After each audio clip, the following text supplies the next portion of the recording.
a porta rangeu como um grito abafado quando Tomás empurrou o ferrolho enferrujado. O ar lá dentro cheirava a papel velho e a maré esquecida, e no silêncio da casa vazia com o seu próprio coração batendo descompassado. Ele, um rapaz de 28 anos que mal conseguia pagar a renda em Lisboa, acabava de herdar aquela mansão centenária em Coimbra do tio-avô que nunca conhecera. Tu és o último, dissera o notário com voz seca, entregando-lhe as chaves. O último dos Almeida de sangue direto. Tomás entrou, a mala ainda na mão, e sentiu um arrepio que não era de frio. As paredes cobertas de retratos antigos pareciam observá-lo. Um deles, um homem de olhos penetrantes idênticos aos seus, vestia o uniforme militar dos anos 40. Ao lado, outro retrato, mais pequeno, quase escondido atrás de uma cortina de pó, dois jovens de mãos dadas, um deles o mesmo militar, o outro um rapaz de traços suaves e sorriso triste. Alguém riscara com força o rosto do segundo homem. Tomás aproximou-se. O coração acelerou. Aquilo não era comum em fotografias de família dos anos 40. Ele passou o dedo sobre o risco, sentindo a violência daquele gesto antigo. Quem teria feito aquilo? E porquê? Nos dias seguintes, mergulhou na arrumação da casa. Encontrou caixas de cartas amareladas, diários trancados, medalhas militares. E, numa noite de chuva forte, ao abrir um baú no sótão, caiu-lhe nas mãos um maço de cartas atadas com fita azul desbotada. A primeira linha, escrita numa caligrafia elegante, fez-lhe o sangue gelar. Meu querido Francisco, se alguém encontrar isto, que saiba que o nosso amor não foi crime, foi apenas amor. Francisco. O nome do tio-avô. E o remetente assinava Rafael. Tomás sentou-se no chão poeirento, a chuva martelando o telhado, e leu. Leu até as velas se consumirem. Eram cartas de amor entre dois homens nos anos 1940, em plena ditadura salazarista, quando ser quem eram significava prisão, exílio ou pior. Francisco, oficial do exército, e Rafael, estudante de belas artes, tinham-se conhecido na Universidade de Coimbra e amado em segredo durante anos. Mas as cartas terminavam abruptamente em 1947. A última, escrita por Francisco, dizia: vou partir para Angola. Se não voltar, guarda o nosso segredo. Perdoa-me por não ter coragem de ficar contigo. Tomás fechou os olhos. Sentiu uma dor que não era sua, mas que agora lhe pertencia.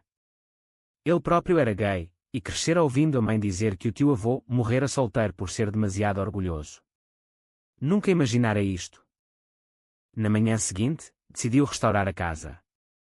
Precisava de dinheiro, mas também precisava de respostas. Contratou um arquiteto local recomendado por uma vizinha idosa, a Dona Amélia. O arquiteto chamava-se Miguel. Miguel chegou numa tarde de sol tímido, com 30 anos, cabelo loiro desgrenhado, olhos verdes que pareciam guardar marés inteiras. Trouxe plantas, fita métrica, um sorriso fácil que escondia algo mais profundo. Então és o herdeiro da casa Almeida, disse, estendendo a mão. Ouvi histórias sobre esta casa desde criança. Tomás apertou-lhe a mão e sentiu um calor estranho subir pelo braço. Histórias boas ou más? Miguel riu baixo. Depende de quem conta. Trabalharam lado a lado durante semanas. Miguel desenhava plantas, Tomás limpava, decidiam juntos que paredes derrubar, que madeiras salvar. À noite, sentavam-se na cozinha com garrafas de vinho verde e falavam de tudo. Tomás contou que viera de Lisboa fugindo de um relacionamento tóxico. Miguel confessou que crescera em Coimbra, filho de um professor conservador que nunca aceitara a sua orientação. Ele morreu sem me perdoar, disse Miguel uma noite, olhando para o copo. Disse que eu era uma vergonha para a família. Tomás sentiu o peito apertar. A minha mãe ainda finge que sou só sensível. Riram, mas era um riso amargo. E, nessas noites, os olhares demoravam mais. Os silêncios enchiam-se de possibilidades. Uma tarde, enquanto removiam um painel falso na biblioteca, encontraram um compartimento secreto. Dentro, um diário de Rafael, datado de 1950. Tomás abriu com mãos trêmulas. A primeira página dizia: Francisco voltou de Angola, mas não era o mesmo. Casou com uma mulher que não amava, para calar os rumores. Eu vi uma última vez na Sé Velha. Ele chorou nos meus braços e disse que nunca deixaria de me amar. Depois desapareceu. Miguel leu por cima do ombro de Tomás. O seu aliento quente roçou-lhe o pescoço. Isto é intenso, murmurou. Tomás virou-se. Os seus rostos estavam demasiado próximos. Por um segundo, o mundo parou. Mas Miguel recuou, corando. Desculpa, disse. Não quis invadir. Naquela noite, Tomás não conseguiu dormir. Pensava em Francisco e Rafael, no amor que tiveram de esconder até à loucura. Pensava em Miguel, na forma como os olhos dele se iluminavam quando falava de arquitetura, no modo como as mãos tremiam ligeiramente ao desenhar perto dele. Não posso apaixonar-me agora, pensou. Não aqui, não com alguém que trabalha para mim. Não quando mal me conheço a mim próprio. Mas o coração não obedece. No dia seguinte, Miguel não apareceu. Mandou mensagem, problemas familiares. Volto amanhã. Tomás passou o dia inquieto, relendo o diário de Rafael. Descobriu que Rafael se suicidara em 1955, deixando uma carta para Francisco que nunca fora entregue. Nela, pedia-lhe que um dia alguém encontrasse a verdade e a contasse ao mundo. O peso dessa responsabilidade caiu sobre Tomás como uma avalanche. Quando Miguel voltou, trazia olheiras profundas. A minha mãe descobriu que estou a trabalhar contigo, disse sem preâmbulos. Disse que esta casa está amaldiçoada por causa do teu tio-avô. Que ele era anormal. Tomás sentiu o sangue ferver. E tu acreditas nisso? Miguel baixou os olhos. Não. Mas ela ameaçou contar ao meu pai que ainda vive, conservador como o diabo. O silêncio entre eles foi cortante. Talvez devêssemos parar por aqui, disse Miguel por fim, voz rouca. Tomás sentiu o chão abrir-se debaixo dos pés. Parar o quê? A obra ou nós? Miguel não respondeu. Virou-se e saiu. Tomás ficou sozinho na casa enorme, com os fantasmas de Francisco e Rafael a sussurrarem nas paredes. Os dias seguintes foram um vazio cinzento. Tomás trabalhava sozinho, martelando paredes com raiva, como se pudesse destruir o passado com as próprias mãos. Não respondia às mensagens de Miguel, não havia mensagens. O telemóvel permanecia mudo. À noite, relia as cartas. Chorava sem saber se era por Francisco e Rafael ou por si próprio. Eles pelo menos tiveram anos juntos, pensava. Eu nem tive um beijo. Uma semana depois, bateram à porta. Era Dona Amélia, a vizinha idosa, com um tabuleiro de pastéis de nata. Menino Tomás, estás magro como um palito. Entra, come. Sentaram-se na cozinha. Ela observava-o com olhos astutos. Ouvi que o arquiteto deixou a obra. Tomás encolheu os ombros. Questões pessoais. Dona Amélia suspirou. Coimbra é pequena. As línguas são grandes. A mãe do Miguel é a prima afastada da mulher com quem o teu tio-avô casou. Sabes disso? Tomás ergueu a cabeça, surpreendido. Não. Pois. Casamento de conveniência. Toda a gente sabia, mas ninguém falava. A pobre Maria morreu nova, de desgosto dizem alguns. O Francisco nunca mais foi o mesmo. Ela pousou a mão enrugada sobre a dele. Não deixes que o passado engula o presente, menino. Naquela noite, Tomás decidiu ir à Sevelha. Precisava de ar, de espaço para pensar. Caminhou pelas ruas estreitas, subindo a colina, até à igreja antiga. Sentou-se num banco do adro, olhando a cidade iluminada lá embaixo. Foi então que o viu. Miguel, encostado a uma coluna, fumando um cigarro que tremia entre os dedos. Os seus olhares cruzaram-se. Nenhum se mexeu.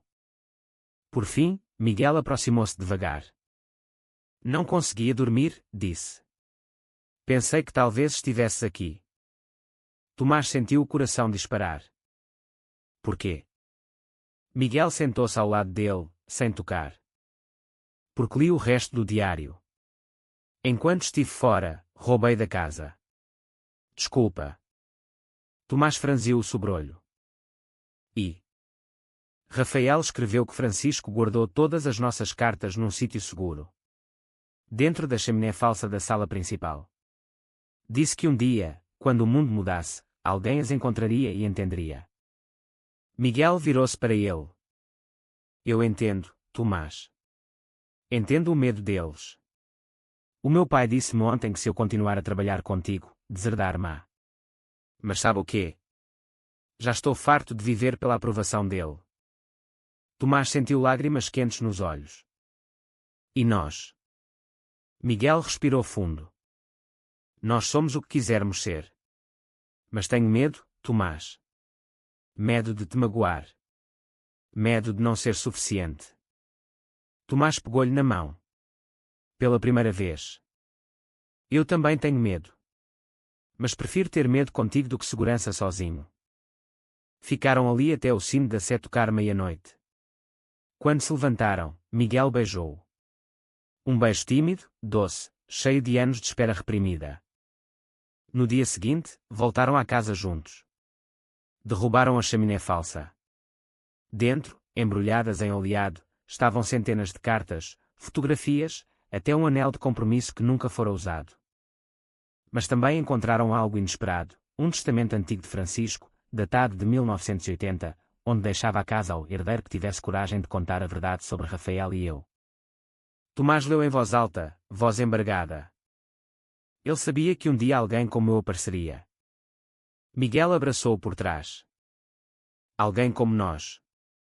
Decidiram transformar parte da casa num pequeno museu discreto sobre histórias LGBT em Portugal durante a ditadura. Uma forma de honrar Francisco e Rafael. Mas a cidade reagiu mal. Começaram os rumores. A Casa Almeida vai tornar-se antro de perdição. Jornais locais publicaram artigos anónimos. A mãe de Miguel apareceu à porta, histérica, gritando insultos. Miguel enfrentou-a pela primeira vez. Mãe, eu amo-o. E amo esta história. Se não aceitas, a porta é aquela. Ela chorou, mas saiu. Tomás sentiu orgulho e terror ao mesmo tempo. Uma noite, receberam uma carta anônima. Parem com essa pouca vergonha ou a casa arde. O medo instalou-se. Miguel quis chamar a polícia. Tomás recusou. Se cedermos agora, Francisco e Rafael morreram em vão. Mas o medo crescia. E com ele, a dúvida. Será que valia a pena arriscar tudo por um amor tão recente? O cheiro a queimado acordou-os de madrugada. Tomás abriu os olhos e viu fumo entrar por baixo da porta do quarto. Saltou da cama, gritou o nome de Miguel. Correram descalços pelas escadas. As chamas lambiam a biblioteca, devorando as estantes onde guardavam as cartas originais. Miguel pegou no extintor, Tomás nas mangueiras do jardim. Conseguiram controlar o fogo antes que destruísse tudo, mas parte da biblioteca ficou carbonizada. A polícia veio. Incêndio criminoso, concluíram. Garrafas de gasolina, pegadas que fugiam para o beco. Tomás sentou-se nos degraus, rosto sujo de fuligem, e chorou como uma criança. Tudo perdido. Miguel ajoelhou-se ao lado dele. Não tudo. As cartas importantes digitalizamos. E nós estamos vivos. Mas o dano estava feito. A notícia correu Coimbra. Uns condenavam o atentado, outros murmuravam que era merecido. A mãe de Miguel voltou, desta vez chorando, pedindo perdão. Meu filho, eu tinha medo por ti. Mas ver-te quase morrer prefiro ter-te vivo e feliz. Miguel abraçou-a, também chorando. Tomás observava, sentindo-se intruso naquela reconciliação familiar que ele nunca tivera. Dias depois, apareceram voluntários. Estudantes da universidade, membros de associações LGBT, vizinhos envergonhados. Trouxeram baldes, pincéis, donativos. Queremos ajudar a reconstruir, disseram. A casa renasceu mais bonita. A biblioteca foi restaurada com prateleiras novas onde colocaram cópias das cartas e painéis explicativos discretos. Inauguraram o espaço num sábado de primavera. Vieram jornalistas de Lisboa, ativistas, curiosos. Um senhor idoso, de bengala, aproximou-se de Tomás com olhos marejados. Eu conheci o Rafael, disse. Éramos amigos na faculdade. Ele pediu-me que guardasse isto. Entregou um envelope. Dentro, a última carta que Rafael escrevera a Francisco antes de morrer, nunca enviada. Tomás leu em voz alta na inauguração. Se um dia o mundo mudar, que alguém saiba que amei um homem com toda a alma e que esse amor me deu vida, mesmo quando me tirou a vida. A assistência chorou. Miguel apertou a mão de Tomás. Mas nem tudo era paz. Um grupo conservador local organizou protestos à porta. Gritavam palavras feias. A polícia teve de intervir. Uma noite, após um protesto particularmente violento, Miguel chegou a casa com o lábio partido. Alguém me reconheceu, disse. Atiraram-me uma pedra. Tomás limpou-lhe o sangue, mãos tremendo de raiva. Vamos embora. Vendemos a casa, começamos noutra cidade. Miguel olhou longamente. Fugir. Como Francisco fugiu para Angola. Não. Vamos ficar e lutar. Mas Tomás, no silêncio da noite, duvidava. E se ele se arrepender? E se o amor dele não aguentar o preço? Começou a afastar-se sutilmente. Respondia menos, trabalhava até tarde, evitava os toques. Miguel percebeu. Uma noite, confrontou-o. Estás a afastar-te. Porquê? Tomás explodiu. Porque tenho medo que um dia olhes para mim e vejas apenas o problema. A casa, os protestos, a tua família partida. Eu trouxe isto tudo para a tua vida. Miguel aproximou-se, voz baixa mas firme. Tu trouxeste amor para a minha vida. O resto são batalhas que escolho lutar contigo. Beijaram-se com desespero, como quem se agarra a um naufrágio. No dia seguinte, Tomás recebeu uma chamada do notário. Descobrimos outro documento. Francisco deixou uma fundação para apoiar jovens LGBT em dificuldade. O dinheiro estava num fundo suíço, esquecido. São milhões. O choque foi total. Com esse dinheiro, ampliaram o projeto. Criaram bolsas de estudo, um centro de acolhimento discreto na ala traseira da casa. A cidade começou a mudar. Devagar, mas mudou. Mas o passado ainda guardava uma surpresa. Numa tarde de verão, chegou uma mulher de 60 e poucos anos, elegante, cabelo grisalho. Apresentou-se como Isabel, filha de Maria, a mulher com quem Francisco casara. Tomás recebeu-a na sala restaurada. Ouvi falar do museu, disse ela. Quero ver. Mostrou-lhe tudo. Quando chegou ao painel sobre Rafael, Isabel parou, olhos fixos na fotografia restaurada. Este era o amor verdadeiro do meu avô adotivo, disse baixinho. A minha mãe contou-me antes de morrer. Disse que Francisco a tratava com respeito, mas que o coração dele pertencia ao outro. Tomás sentiu um nó na garganta. Porque veio agora. Isabel tirou do bolso uma caixa pequena. Isto pertenceu ao Rafael. A minha mãe guardou-o depois da morte dele. Disse que um dia devia ser devolvido. Dentro, o anel de compromisso e uma fotografia dos dois homens jovens, sorrindo abertamente, sem medo. Eles tiraram-na em segredo na Praia da Figueira, explicou Isabel. Francisco guardava-a no peito durante a guerra. Miguel, que assistia em silêncio, pegou no anel. Quer que o coloquemos na exposição? Isabel sorriu pela primeira vez. Quero. E quero ajudar. A minha família deve parte desta história. Com o apoio de Isabel, o projeto ganhou visibilidade nacional. Vieram documentários, entrevistas. Tomás e Miguel tornaram-se figuras públicas, quer quisessem ou não. Mas a fama trouxe novos fantasmas. Um jornalista sensacionalista publicou uma matéria intitulada Herdeiro Gay usa tragédia familiar para lucro. Acusações de exploração, de inventar partes da história. As redes sociais explodiram. Ameaças de morte chegaram ao correio. Miguel, exausto, começou a ter crises de ansiedade. Tomás encontrava-o encolhido no sótão, respirando com dificuldade. Não aguento mais, confessou uma noite. Sinto que estamos a pagar demasiado caro. Tomás abraçou-o, mas no fundo também duvidava. E se ele tiver razão? E se o amor não bastar? Decidiram fazer uma pausa. Miguel foi passar uma semana com a mãe no Algarve. Tomás ficou sozinho na casa que agora parecia demasiado grande. Nessa semana, recebeu uma carta manuscrita. Caro Tomás, li sobre o vosso projeto. Eu fui amante de Rafael nos últimos meses dele. Ele nunca superou Francisco. Pedia-me que fingisse ser ele nas noites escuras. Morri de culpa durante décadas. Perdoem-me por só falar agora. Estou velho e doente. Quero contar tudo num documentário, se aceitarem. António. Tomás ligou imediatamente para Miguel. Volta. Temos de ouvir esta história juntos. Miguel voltou no dia seguinte. Juntos foram visitar António num lar em Aveiro. O velho chorou ao vê-los. Vocês parecem eles. Jovens, bonitos, com coragem que eles não tiveram. Contou tudo, como Rafael, destroçado pelo casamento de Francisco, se entregara a encontros fugazes para esquecer. Como se culpava por não ter lutado mais. Como, no fim, escolhera morrer para não ser um fardo. Digam ao mundo que o amor deles foi bonito. Mas também foi trágico porque tiveram medo. Ao voltar para casa, Miguel e Tomás sentaram-se no jardim, de mãos dadas.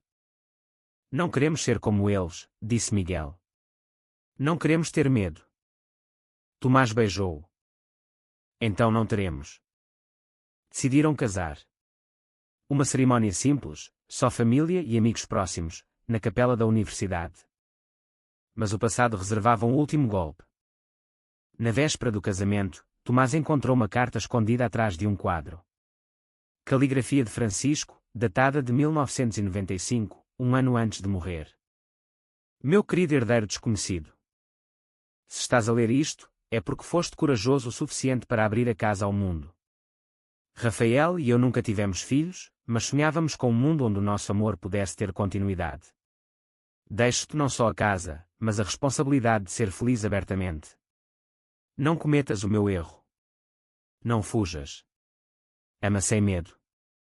Com eterno carinho. Francisco. Tomás chorou tanto que Miguel o encontrou dobrado no chão. Leram juntos. Depois, queimaram a carta na lareira, deixando as cinzas voarem pela chaminé, o mesmo lugar onde as cartas tinham estado escondidas. Ele está em paz agora, disse Tomás. O casamento foi lindo. Dona Amélia levou flores do jardim. Isabel foi madrinha. A mãe de Miguel chorou de emoção. Até alguns antigos manifestantes apareceram, pedindo desculpa. Mas durante a festa, um homem de meia idade aproximou-se de Miguel. Sou filho do António, disse. O meu pai morreu esta manhã. Deixou uma gravação para vocês. No vídeo, António, já muito fraco, dizia: digam ao Francisco e ao Rafael, onde quer que estejam, que o amor deles plantou sementes. Vocês são a prova. Vivam por eles. A festa parou. Todos choraram. Depois dançaram até amanhecer. Meses depois, a casa tornou-se um ponto de referência. Jovens vinham de todo o país contar as suas histórias. Alguns ficavam, ajudavam, encontravam amor. Tomás e Miguel adotaram um cão primeiro, depois falaram em filhos. Mas nem tudo era perfeito. Havia dias em que Miguel acordava com pesadelos sobre o incêndio. Dias em que Tomás duvidava se merecia tanta felicidade. Nessas noites, deitavam-se abraçados e falavam. Lembras-te do medo que tínhamos? Perguntava Miguel. Lembro, respondia Tomás. Mas escolhemos o amor todos os dias. Um ano depois, receberam uma visita inesperada. Um rapaz de 18 anos, olhos assustados, mala na mão. Chamo-me Rafael, disse. Os meus pais expulsaram-me de casa por ser gay. Ouvi falar deste lugar na internet. Posso ficar? Tomás olhou para Miguel. Sorriu. Claro. Esta casa foi feita para acolher amores proibidos que deixaram de o ser. Anos passaram. A casa encheu-se de vida, de risos, de histórias novas. Numa tarde de outono, Tomás e Miguel sentaram-se no banco onde se tinham beijado pela primeira vez na Sé Velha. Conseguimos, disse Miguel.